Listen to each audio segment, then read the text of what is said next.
Nama saya Santa Nadia Berupurba. Di sini saya akan mendongeng. Judul dongeng saya yaitu Si Jempol. Nah, saya akan memulainya. Selamat pagi anak-anak. Nah, di sini ibu akan mendongeng kepada kalian dan kalian mendengarkan ibu. Nah, di sini judul dongeng yang ibu bawakan yaitu Si Jempol.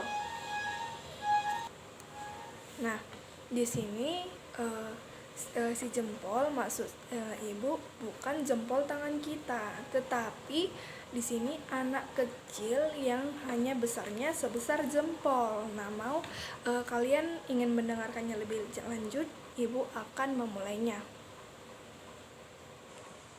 Nah, pada zaman dahulu hiduplah sepasang kakek dan nenek yang tidak dikaruniai anak. Setiap pagi mereka selalu berdoa kepada Tuhan agar dikaruniai anak. Pada suatu hari, karena mereka berdoa dengan sungguh-sungguh, terdengarlah suara bayi dari altar permujaan mereka. Hua, hua, hua. Tuhan memberikan kita seorang anak. Dengan hati-hati, kakek pun mengangkat bayi itu. Bayi itu adalah seorang anak laki-laki kecil.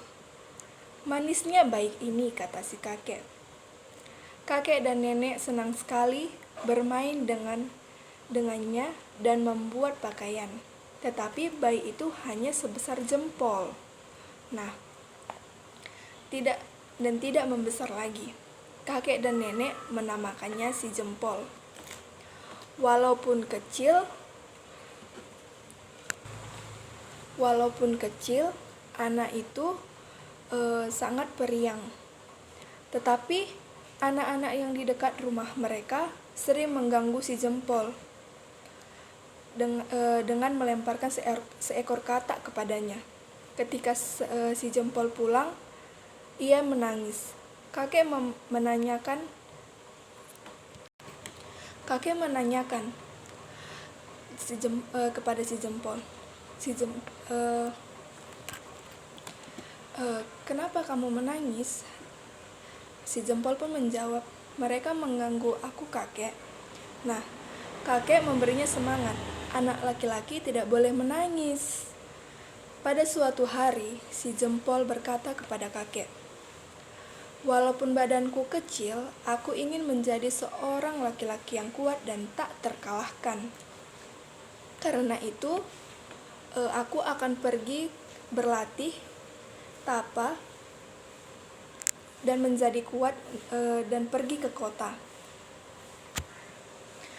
Kakek terkejut, tetapi katanya untuk seorang anak yang baik ada peribahasa bila ia akan pergi menjadi kuat dan kembalilah. Dan nenek pun segera mempersiapkan keberangkatan si jempol. Nenek sudah mempersiapkan segala sesuatu yang diperlukan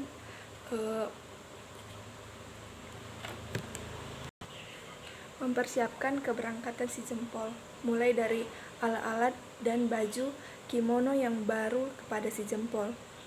Wah, kau beda sekali, tampak seperti pemuda yang gagah, kata nenek dengan bangga. Si jempol pun entah bagaimana merasa ada tenaga yang keluar dalam dirinya. Kakek, nenek, aku pergi. Hati-hati ya, setelah kau menjadi orang hebat, pulanglah, kata si kakek dan nenek. Kakek dan nenek melepas kepergian si jempol. Setelah beberapa saat berjalan, ia tiba di semak belukar. Ia benar-benar seperti di hutan rimba. Tiba-tiba seekor semut lewat. Dan si jempol pun bertanya, semut, maukah engkau memberitahuku jalan menuju kota? Coba kupasang telingaku. Hei, terdengar suara sungai. Kalau kau telat, keluarlah dari semak belukar dengan pertolongan suara air sungai. Turunlah ke sungai, nanti kau akan tiba di kota. Terima kasih, semut. Setelah diberitahu cara oleh semut, si jempol pun turun ke sungai dan dibantu oleh ikan-ikan koi. Ia menaiki perahu mangkuk kayu dan mendayungnya dengan sumpit. Setelah si jempol mendayung dengan sungguh, dia telah sampai di kota yang sangat ramai sekali. Sekarang aku ingin menjadi seorang pengawal. Aku akan mencari seorang tuan tanah, kata si jempol.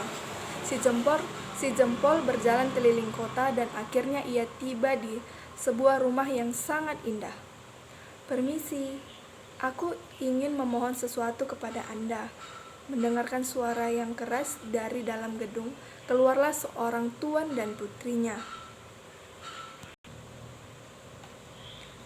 Oh, kecil sekali laki-laki ini. Sebenarnya apa keperluanmu?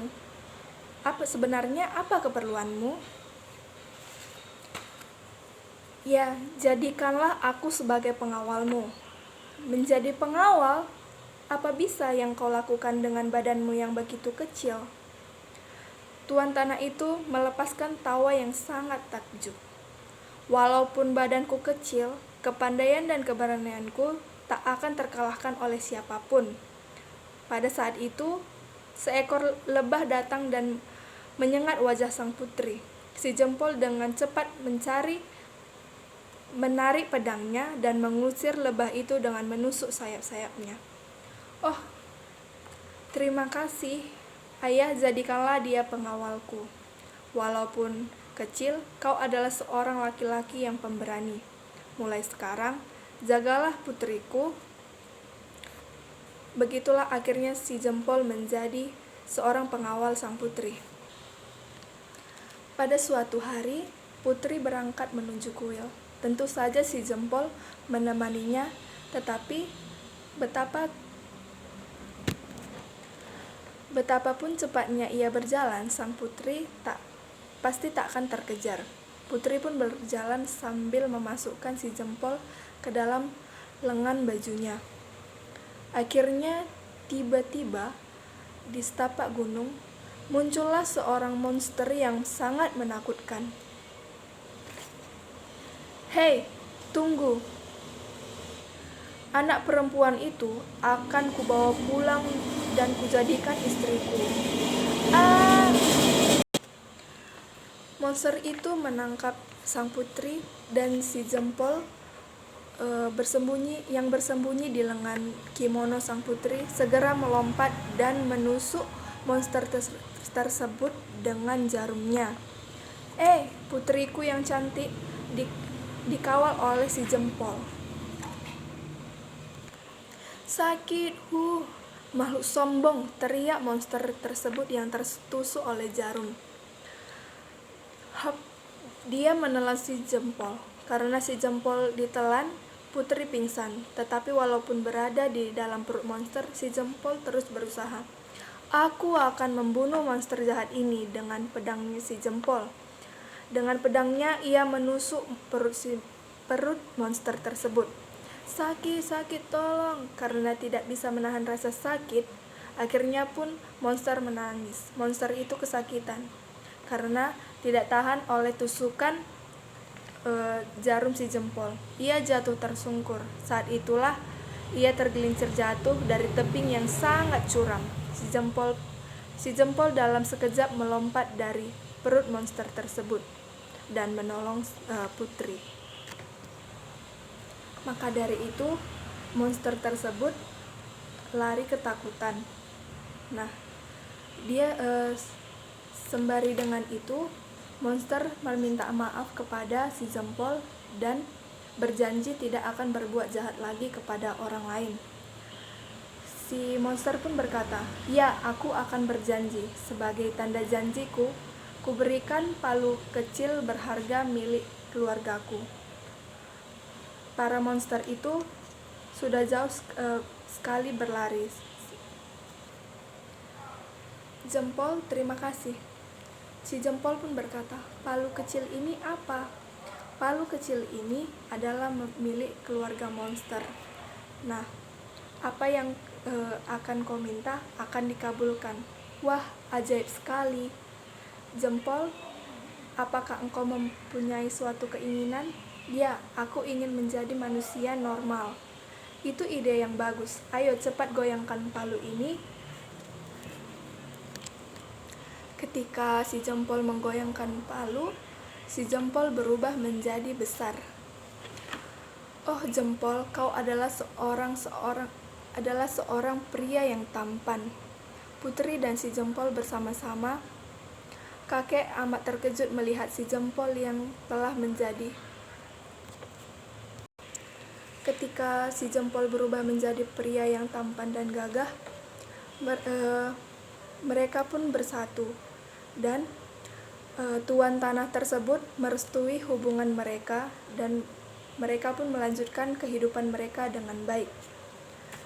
Nah, di sini sekian dari hasil dongeng saya. Di sini kita mengambil intinya jangan